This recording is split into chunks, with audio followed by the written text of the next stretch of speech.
ஒரு அடர்ந்த காட்டுப்பகுதியை ஒரு சிங்கம் ஆட்சி செஞ்சுகிட்டு வந்துச்சு.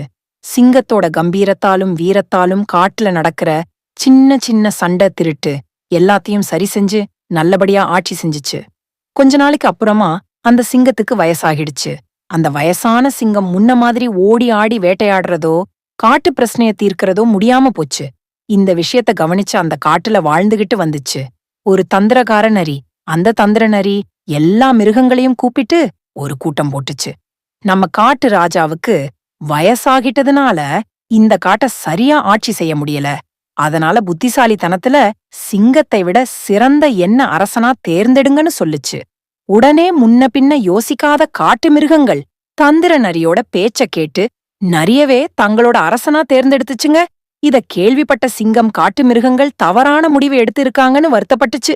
இருந்தாலும் இந்த வயசான காலத்துல எதுக்கு பொல்லாப்புன்னு அமைதியா இருந்துடுச்சு. கொஞ்ச நாள் கழிச்சு காட்டுக்குள்ள ஒரு சண்டை வந்துச்சு. ஓநாய் கூட்டமும் கரடி கூட்டமும் சண்டை போட்டுச்சுங்க. அதனால காட்டுக்குள்ள இருந்த அமைதியே போயிடுச்சு. உடனே காட்டு மிருகங்கள் எல்லாம் சேர்ந்து புது அரசரான நரிகிட்ட போய் இந்த சண்டைய முடிவுக்கு கொண்டு வர சொல்லுச்சுங்க.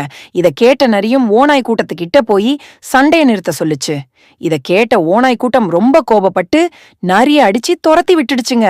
உடனே கரடி கூட்டத்துக்கிட்ட போய் சண்டைய நிறுத்த சொல்லுச்சு. அதுக்கு கரடி கூட்டமும் நரிய அடிச்சு துரத்தி விட்டுடுச்சுங்க.